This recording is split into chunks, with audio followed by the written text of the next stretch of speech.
Guys আমার ভাই না ওই কোনার দিকে অনেক ভালোই খেলছে, মানে অন্য জায়গায় আমি এই জায়গায় বসে খেলতেছি, অনেক ভালোই খেলতেছে এখানে বসে আমি বুঝতে পেরেছি। তারপর এক টাইমে আমি তাকায় দেখি, মানে প্রথম প্লেয়ার আমার ভাইকে প্রথম নাম্বার দেয়, তারপর এক টাইমে তাকায় দেখি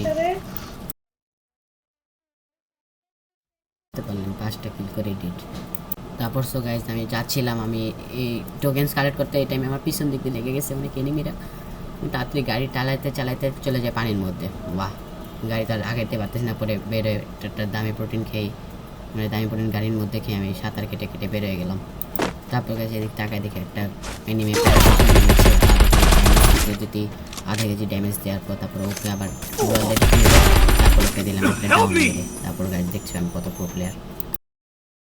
তারপর গাছ কী করবো, আমার ওই ফিল্ম মেরে গেছে নক হয়ে। তারপর এখন টোকেন খুঁজতেছি ওদের রিভাইভ অল। তারপর গেছে একটা বক্স থেকে পেয়েছে ইনফিনিটি অ্যামো স্নাইপার। তারপরে গাইজ আমার হয়েছে অনেকগুলো টোকেন। তারপর আমি চলে আসি এখানে, সবাই তো রিভাইভ দিল, পিছন থেকে একজন আমাকে 65 কেজিতে ড্যামেজ দিয়ে দেয়। তারপর আমি এখানে এসে একজনকে পেয়ে আমি ওকে হেড দিয়ে মেরে দিই আর ওদের টিমকে নির্বংশ করে দিই। তারপর একটা দামি প্রোটিন খেয়ে যে সবাই করে দিই অল রিভাইভ গাইজ। তারপর গাছ উপরে উঠতে উঠতে উঠতে একটা এনিমিকে দেখে ফেলি। তারপর আমি স্নাইপার দিয়ে তাকে দেখলাম ওদিকে ফাইট করতে চাই, উল্টাভাবে মেরে দিলাম।